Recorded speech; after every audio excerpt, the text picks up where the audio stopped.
Mga sis, gagawa tayo ng parang atsara, salad. Mga sis, ang ating sauce, siyempre, dadamihan natin ng olive oil. Lagyan natin ng olives,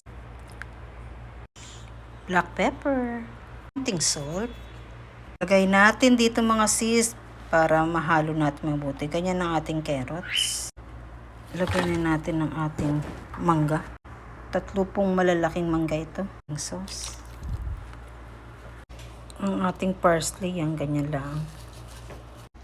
At i-mix lang po natin mga sis. Ayan. So, nakikita nyo, wag na ninyo lagyan ng asin kasi hindi maganda masyado. Lagyan nyo lang ng maraming olive oil. So, meron na kayong parang atsarang mango.